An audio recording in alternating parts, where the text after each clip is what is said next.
दरोगा भर्ती में ब्राह्मण समाज को लेके जो प्रश्न पूछा गया, उसको लेके ब्राह्मण समाज लखनऊ की सड़कों पे उतर के नाराजगी जाहिर करते हुए नजर आया। अब समाजवादी पार्टी कार्यालय पर भी एक पोस्टर लगा है जो इस वक्त चर्चा का विषय बना हुआ है। आप देख सकते हैं समाजवादी पार्टी कार्यालय के बाहर लिखा है, हाँ मैं हूँ अवसरवादी। सिद्धार्थ मिश्रा जलालपुर अंबेडकर नगर के ये समाजवादी पार्टी के नेता हैं, इन्होंने ये पोस्टर लगाया। हमारे साथ सिद्धार्थ मिश्रा मौजूद हैं। सिद्धार्थ जी, क्या मंशा थी आपका ये पोस्टर लगाने की?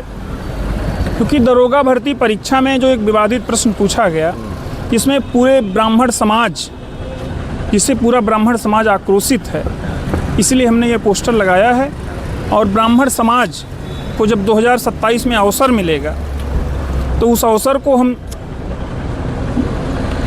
को हम बताएंगे कि 2027 में जो लोकतंत्र में 5 साल में अवसर मिलता वोट देने का, तो वोट की ताकत से हम 2027 में भारतीय जनता पार्टी को उत्तर प्रदेश से हटाने का काम करेंगे। क्योंकि बार बार ब्राह्मण समाज का अपमान सिर्फ इसी प्रश्न से नहीं हुआ है। ब्राह्मण समाज का अपमान जब शंकराचार्य जी को स्नान नहीं करने दिया गया माघ के मेले में, वहाँ छोटे छोटे बटकों को पीटा गया, उनको अपमानित किया गया। उसके बाद आपको पता होगा घूसखोर पंडित के नाम से फिल्म बनाई गई।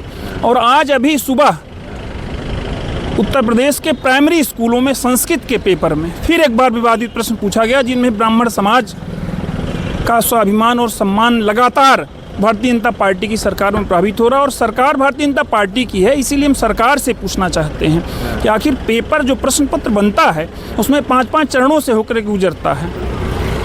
गलती एक बार होती, आखिर ये शीर्ष नेतृत्व मौन क्यों है? इस पर वो क्यों नहीं कोई जवाब देता है? ब्राह्मण समाज तो भारतीय जनता पार्टी का कोर वोटर माना जाता था। स्वर्ण समाज यूजीसी को लेकर सड़कों पे नजर आ रहा है। क्या माना जाए कि स्वर्ण समाज भारतीय जनता पार्टी से अब नाराज हो गया है?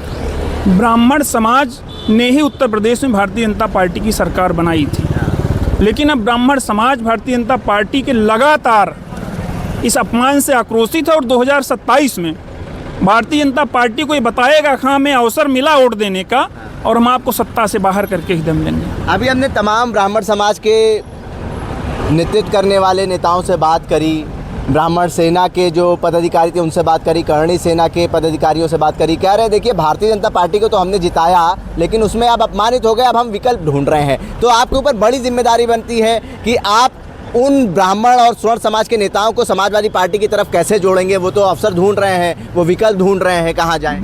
समाजवादी पार्टी ने ब्राह्मण समाज का हमेशा सम्मान किया है। हमारे समाजवादी आंदोलन के बड़े नेता थे स्वर्गीय जनेश्वर मिश्रा जी, उनके नाम पर एशिया का सबसे बड़ा पार्क बनाया लखनऊ में। और मुख्यमंत्री के बाद उत्तर प्रदेश में सबसे महत्वपूर्ण पद नेता प्रतिपक्ष का होता है। श्री माता प्रसाद पांडे जी को नेता प्रतिपक्ष बना करके ब्राह्मण समाज का बहुत बड़ा सम्मान करने का काम किया माननीय श्री अखिलेश यादव जी ने।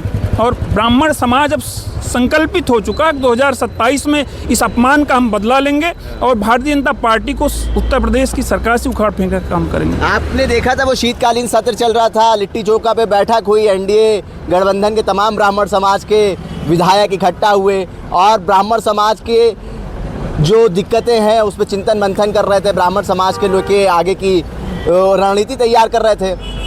नवनियुक्त प्रदेश अध्यक्ष पंकज चौधरी ने अनुशासनहीनता के नोटिस जारी कर दी, तब भी ब्राह्मण समाज नाराज हुआ था। ब्राह्मण समाज के विधायकों का देखिए यही तो सम्मान है। मतलब ये कितना बड़ा अपमान है कि हम वहाँ लोग इकट्ठा हुए थे खाने पीने पे, एक दूसरे का सुख दुख बांटने के लिए।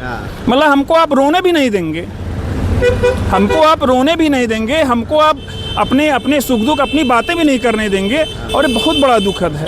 इसका नुकसान होगा आपको लगता है भारतीय जनता पार्टी को 2027 में? निश्चित रूप से नुकसान होगा, क्योंकि अपमान कई बार हो चुका, लगातार हो रहा, और शीर्ष नेतृत्व इस पर चुप है लगातार। लेकिन भारतीय जनता पार्टी तो मानी जाती है कि डैमेज कंट्रोल करने में सबसे तेज है। वो Bharatiya Janata party damage control कितना भी डैमेज कंट्रोल करे, लेकिन अब ब्राह्मण भारतीय जनता पार्टी से पूरी तरीके से नाराज है और वो 2027 में इनको अवसर का मिला तो इनको जवाब देगा। आप लोग भी जिम्मेदार नेता हैं, समाज में जा रहे हैं, अपने समाज के लोगों के मिल रहे हैं, तो क्या फीडबैक मिल रहा है, क्या कह रहे हैं ब्राह्मण समाज के लोग, स्वर्ण समाज के लोग? ब्राह्मण समाज मन बना चुका है। उत्तर प्रदेश में श्री अखिलेश यादव जी को इस बार ब्राह्मण समाज का आशीर्वाद मिलेगा। ब्राह्मण समाज पूरी मजबूती के साथ माननीय श्री अखिलेश यादव जी के साथ खड़ा है, समाजवादी पार्टी के साथ खड़ा है और इस अपमान का बदला जरूर लेगा। विपक्षी नेता, विपक्षी पार्टी तो पूछ रहे हैं कि पीडीए में अगड़ा कहाँ है, पीडीए में पिछड़ा दलित अल्पसंख्यक है तो अगड़ा कहाँ है। भारतीय जनता पार्टी की सरकार में ब्राह्मण ही नहीं, उत्तर प्रदेश का हर वर्ग परेशान है। और अगड़ा, पिछड़ा, दलित, हिंदू, मुसलमान सभी जात धर्म के लोग माननीय श्री अखिलेश यादव जी के साथ हैं। और इस बार उत्तर प्रदेश में समाजवादी पार्टी की सरकार ऐतिहासिक मतों से बनने जा रही है। ठीक है, देखिए ये सिद्धार्थ मिश्रा हैं, समाजवादी पार्टी के नेता हैं। इन्होंने देखिए पोस्टर लगाया है समाजवादी पार्टी कार्यालय के बाहर, हाँ मैं हूँ अवसरवादी। और एक पोस्टर नहीं, वो आपको दूसरा पोस्टर नजर आ रहा होगा उधर, और एक और पोस्टर आगे अखिलेश यादव के घर के पास लगाया है। ब्राह्मण समाज को लेकर उत्तर प्रदेश में इस वक्त काफ़ी चर्चाएं हैं, क्योंकि लगातार ब्राह्मण समाज के ऊपर इस तरीके के सवाल आ रहे हैं, चाहे वो दरोगा भर्ती में हो, चाहे वो आपने देखा था एक पिक्चर बनी थी घूसखोर पंडित, और इस तरीके की जो घटनाएं हो रही हैं, ब्राह्मण समाज लखनऊ की सड़कों पे उतर के प्रदर्शन करता हुआ भी नजर आ रहा है, चाहे वो यूजीसी को लेकर हो। आपने देखा कि ब्राह्मण समाज से जब हमने बात करी तो उनका कहना था देखिए अब हम विकल्प ढूंढ रहे हैं, भारतीय जनता पार्टी में बहुत अपमान हो रहा है और इसका हर्जाना है वो भारतीय जनता पार्टी को भुगतना पड़ेगा। यही बात सिद्धार्थ मिश्रा ने भी कहा कि देखिए ब्राह्मण समाज जो है वो समाजवादी पार्टी के साथ है और अखिलेश यादव 2027 में सरकार बनाने जा रहे हैं। भारत एक सोच के लिए आकिब मिराज खान, लखनऊ।